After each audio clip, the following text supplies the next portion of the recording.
Welcome to టీ10. ప్రధాని నరేంద్ర మోడీ పారిశ్రామికవేత్త గౌతమ్ అదానీ మధ్య అనేక సంవత్సరాలుగా సత్సంబంధాలు కొనసాగుతున్న విషయం బహిరంగ రహస్యమే. భారత చరిత్రలో ఓ దేశ ప్రధానికి ఓ పారిశ్రామికవేత్తకు మధ్య ఇంతలా సంబంధాలు పెనవేసుకుపోవటం గతంలో ఎన్నడూ జరగలేదు. అదానీ కోసం మోడీ పనిచేస్తున్నారని చెప్పడానికి ప్రతిపక్షాలు తరచుగా మోదాని అనే పదాన్ని ప్రయోగిస్తున్న విషయం తెలిసిందే. గత సంవత్సరం జరిగిన పార్లమెంటు బడ్జెట్ సమావేశాల్లో మోడీ అదానీ బాయ్ బాయ్ దేశ్ బేచ్ కి ఖాయం మలాయ్ అనే నినాదం మారిపోగింది. అదానీ గ్రూప్ సంస్థలు అనైతిక పద్ధతులకు పాల్పడుతున్నాయంటూ అమెరికా కోర్టు అభిశంసించడానికి చాలా కాలం క్రితమే పార్లమెంట్ లో ఈ నినాదాలు హోరెత్తాయి. మోడీ కూడా అదానీతో తనకున్న వ్యక్తిగత సాన్నిహిత్యాన్ని దాచిపెట్టేందుకు ఏనాడు ప్రయత్నించకపోవడం ఆశ్చర్యాన్ని కలిగిస్తోంది. గుజరాత్ ముఖ్యమంత్రిగా ఉన్నప్పటి నుండే మోడీ అదానీల మధ్య అపవిత్ర సంబంధం ఉన్నదంటూ కాంగ్రెస్ ఆరోపణలు గుప్పించినా ప్రధాని ఏమాత్రమూ పట్టించుకోలేదు. ప్రత్యేక ఆర్థిక మండలి కోసం అదానికి గుజరాత్ లో ప్రభుత్వ భూమిని కారు చౌకగా కట్టబెట్టారని కాంగ్రెస్ 2014కు ముందే చెప్పింది. మోడీని గొప్ప పాలనాధ్యక్షుడిగా సంస్కరణవాదిగా చూపేందుకు అదానీ గ్రూప్ ముమ్మరంగా కృషి చేసింది.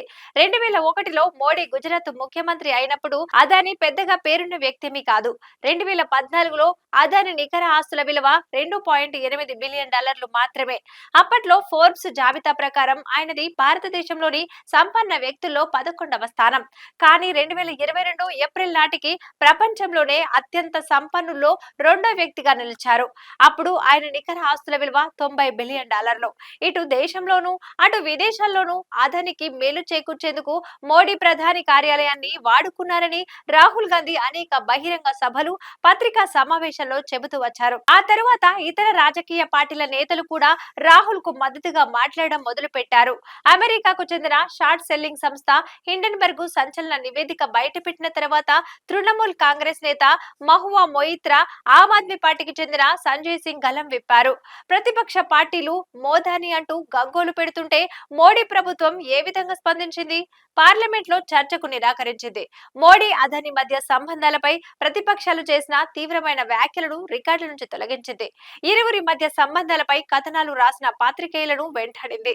మోడీ అదానీ మధ్య సంబంధాలను బట్టబయలు చేసినందుకే రాహుల్ మొయిత్రాలను లోక్సభ సభ్యత్వాలకు అనర్హులుగా ప్రకటించారని ప్రతిపక్షాలు మండిపడ్డాయి. తప్పుడు పనులు, చట్ట ఉల్లంఘనలకు సంబంధించి నిర్దిష్ట ఆధారాలు అందిస్తూ అదానీ వ్యవహారాలపై కాంగ్రెస్ 100 ప్రశ్నలు సంధిస్తే ప్రభుత్వం దున్నపోతు మీద వాన పడిన చందంగా వ్యవహరించి విచారణకు సిద్ధపడలేదు. సంయుక్త పార్లమెంటరీ కమిటీతో విచారణ జరిపించాలని డిమాండ్ వచ్చినప్పటికీ దానిని ప్రభుత్వం తోసిపుచ్చింది.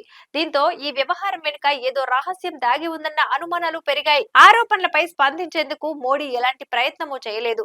ప్రభుత్వము నిష్పాక్షిక విచారణకు ఆదేశించలేదు సరికదా, కనీసం పార్లమెంట్ లో చర్చకు కూడా అనుమతించలేదు. కొన్ని కేసుల్లో కేంద్ర సంస్థలు చేపట్టిన దర్యాప్తులు నత్తనడక నడిచాయి. అదానికి పవన్ విద్యుత్ ప్రాజెక్టును అప్పగించాల్సిందిగా మోడీ తమ దేశాధ్యక్షుడిపై ఒత్తిడి తెచ్చారన్న శ్రీలంక అధికారి ఒకరు పార్లమెంటరీ కమిటీ ఎదుట వాంగ్మూలం ఇచ్చారు. అయితే అందుకు మోడీ ఎలాంటి రాజకీయ మూల్యం చెల్లించుకోలేదు. అదానితో కుదుర్చుకున్న ఒప్పందాలన్నింటినీ కెన్యా రద్దు చేసుకుంది. అదానిని తమకు మోడీయే పరిచయం చేశారని కెన్యా ప్రభుత్వం అంగీకరించింది కూడా. బంగ్లాదేశ్ లో విద్యుత్ సరఫరా కాంట్రాక్టు పై పెద్ద ఎత్తున నిరసనలు చెలరేగాయి. విద్యుత్ ప్లాంట్ నెలకొల్పిన జార్ఖండ్ లోనూ అదే పరిస్థితి. ఇజ్రాయెల్ తో అదానీ కుదుర్చుకున్న రక్షణ కాంట్రాక్టు ఓ ఫార్స్ అని, భారత్ లో ఉత్పత్తులే జరగటం లేదని కాంగ్రెస్ చెబుతోంది. ఇండోనేషియా నుండి బొగ్గు కొనుగోలు విషయంలో ఇన్వాయిస్ ధరను అధికంగా చూపారంటూ పెద్ద ఎత్తున అలజడి చెలరేగినప్పటికీ విచారణ జరపలేదు. తాజాగా అమెరికా ప్రాసిక్యూటర్లు అదానీపై అవినీతి, మోసం ఆరోపణలు మోపుతూ న్యూయార్క్ కోర్టులో కేసు వేశారు. అదానీ గ్రూప్ సంవత్సరాల తరబడి ఎన్నో ఉల్లంఘనలకు పాల్పడుతున్నప్పటికీ సెబీ ఎందుకు పట్టించుకోలేదన్న ప్రశ్న ఇప్పుడు తలెత్తుతోంది.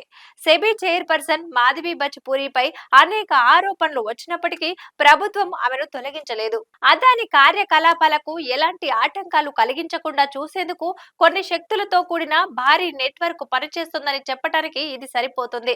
అదానికి ఒకటి కంటే ఎక్కువ విమానాశ్రయాలను దారదత్తం చేయటానికి మోడీ ప్రభుత్వం నిబంధనలను సవరించింది.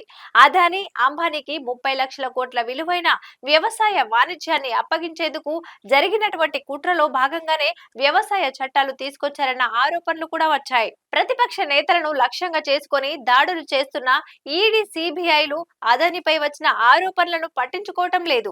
ఎన్ని ఆరోపణలు వెల్లువెత్తినప్పటికీ అదాని వ్యాపారం 3 పూలు 6 కాయలుగా దినదినాభివృద్ధి చెందింది. అదానిపై వచ్చిన ఆరోపణలు విస్మరించదగినవేమీ కావు. ఎందుకంటే అవి చాలా తీవ్రమైనవి.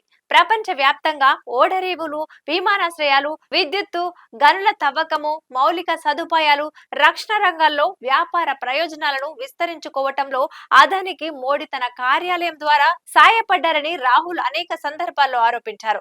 అదాని వ్యాపార ప్రయోజనాలు, ప్రాజెక్టులు, కాంట్రాక్టులను ముందుకు తీసుకెళ్లేందుకు మోడీ మన దేశ దౌత్య అధికారాన్ని ఉపయోగించారని కూడా ఆయన విమర్శించారు. మోడీ ఏ దేశంలో పర్యటించినా అక్కడ అదాని వ్యాపార సామ్రాజ్యం విస్తరించింది. అమెరికా పర్యటనకు ముందు శ్రీలంక, బంగ్లాదేశ్, కెన్యా, ఆస్ట్రేలియా దేశాల్లో వివాదాలు చెలరేగాయి. అయితే వీటిని మోడీ ఏమాత్రము ఖాతరు చేయలేదు. ఇది వాటి న్యూస్. చూస్తూనే ఉండండి T10 న్యూస్.